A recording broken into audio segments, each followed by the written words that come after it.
Hello. Welcome back to our policy debate video series. If you've made it this far, chances are you've learned about the affirmative case, the negative arguments, and some of the other basic parts of policy debate.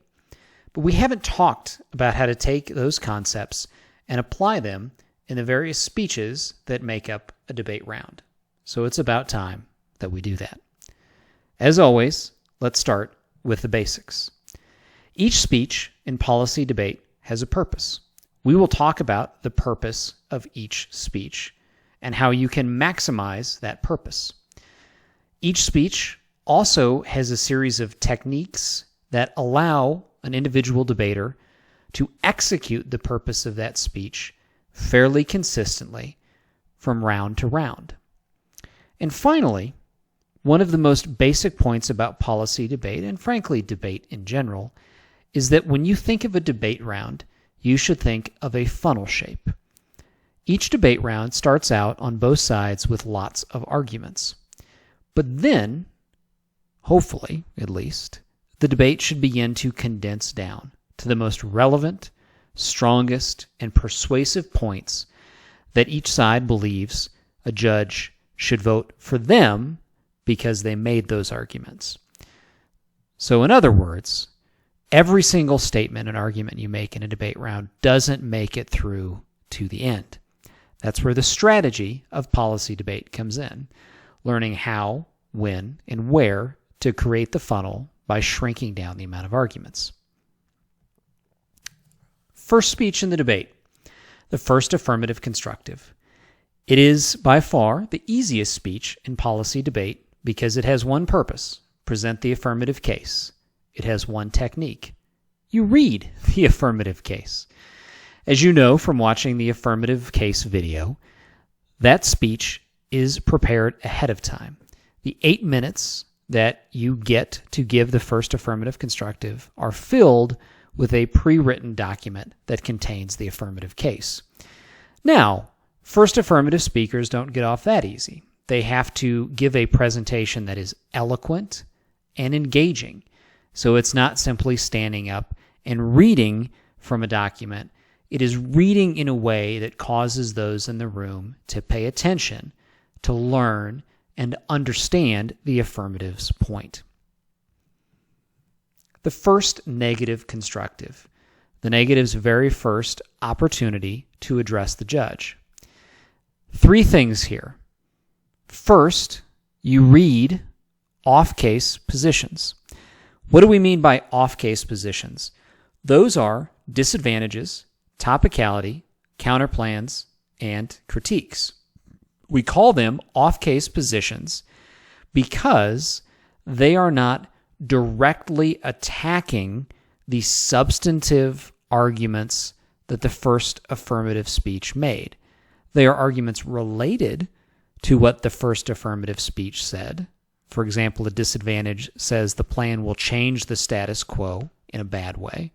So it's certainly related, but it is not a direct response to the claims of the 1AC. The next thing you want to do is attack the case. That is, the case arguments. Attack inherency, solvency, and the advantages or the harms of the affirmative case. And if you need a refresher on what I mean by that, check out the negative case arguments video. The final purpose of the first negative constructive is to deploy a strategy or strategies. The negative has many ways of winning a debate round. They can prove that the affirmative isn't topical. They can prove that the affirmative creates a disadvantage, while perhaps not creating many benefits or resolving any harms. They can propose to resolve the affirmative's problem with a counterplan and then show that there is a net benefit. They can also show that there is a philosophical problem with the affirmative case when coupled with case attacks don't warrant voting for the affirmative. We refer to all of those various ways the negative can win a debate round as a strategy. So the idea in the first negative constructive is to give the negative team multiple ways of winning a debate by deploying multiple strategies. Second, affirmative constructive, also known as the 2AC. Like the first negative constructive, 3 goals here. First, you need to respond to all of the negative arguments read in the first negative constructive. So if they read a disadvantage, you should respond to that. If they attacked your inherency, you need to respond to those arguments as well. One quick note here. More often than not, the second affirmative constructive will have a lot of its speech prepared ahead of time because we will know some of the negative arguments that people tend to read against our affirmative case, whatever that case may be. So we have the opportunity in between tournaments and debate rounds to write out how we would respond to those positions ahead of time. We refer to those as blocks. So when you will hear the term blocking or 2AC blocks, we are simply saying that we have pre-prepared responses to negative positions.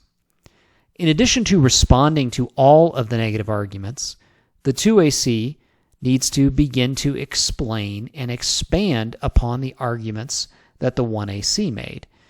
So the 1AC is going to read evidence, but the 1AC is not going to take the time to explain the particular aspects of the evidence or how all of the evidence fits together. That's the 2AC's job. That's where you begin that. And you will continue to do that throughout the debate, but it starts in this speech. And you will also begin to lay the foundation, or as we like to say, tell the story of why the judge should vote for the affirmative. Most every affirmative team wins a round because they convince the judge that doing the affirmative's policy proposal is a good idea for whatever reason. And so the 2AC needs to begin to explain why the affirmative case is a good idea. Next, we're actually going to talk about 2 speeches. The second negative constructive, the 2NC, and the first negative rebuttal, the 1NR. The reason we're going to talk about them together is because they occur back to back. The negative gets 2 speeches in a row, 13 minutes of time to argue against the affirmative. Now, that may seem unfair, but remember, the affirmative gets to speak first and gets to speak last. So that creates an advantage for the affirmative, and this is designed to make up for that advantage. The block has a few objectives, but more importantly, the primary purpose of the negative block is to expand and explain the off-case positions, and the on-case positions, those are the direct attacks against the affirmative, that you read in the first negative constructive. So you explain them.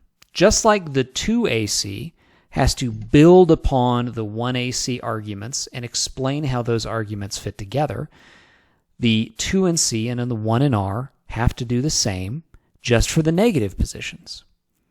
Then, in those speeches, you also have to respond to the affirmative arguments that the 2AC made. So if you read a disadvantage, the affirmative will have responded to that disadvantage.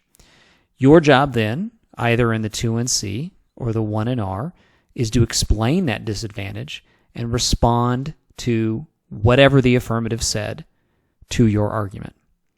Finally, similar to the previous speech, you have to begin the story of why you win, except this is the story of why the negative wins. If you remember back a moment ago when we were talking about the first negative constructive, that speech is all about deploying strategies. This is where we begin to explain those strategies and why they should result in a negative ballot. The first affirmative rebuttal. The first affirmative rebuttal is hands down the toughest speech in debate because you have 5 minutes to respond to 13 minutes of negative speech time. So to be good at this speech, it demands efficiency and word economy. So what do? First, you need to extend the 2AC responses to negative positions. The negative in the block will have explained and expanded upon its positions and responded to the 2AC. The 1AR's job is to bring the 2AC arguments through the debate and respond to whatever the negative said to them. The idea here being to create that back and forth, and again, to create efficiency. Second, negative rebuttal. 4 things here. Select your strategy. Remember, in the 1 and C, we deployed multiple strategies. Select the 1 or 2 that you think you should go for, and go for them. Write the ballot for the judge.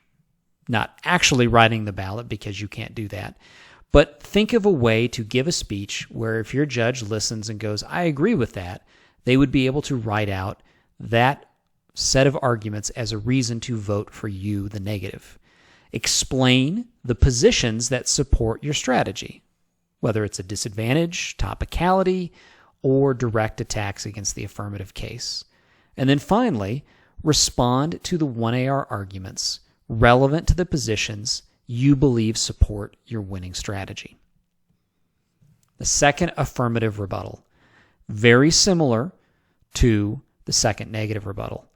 The affirmative should select their winning strategy, which 99% of the time is going to be arguing that the case is a good idea. You need to write the ballot for the judge by creating a series of arguments where the judge, if they agree, can say, that is the basis of my decision. Explain the affirmative positions that support the reason why you think the affirmative is a good idea and why the judge should agree with you, and then respond to the second, negative rebuttal arguments. Very similar final rebuttal strategies for each team, but different in the specific arguments you are going to go for. So those are the speeches. You will see more videos to come on the specific techniques for executing each speech. But hopefully this will give you the keys to start giving good speeches in policy debate rounds.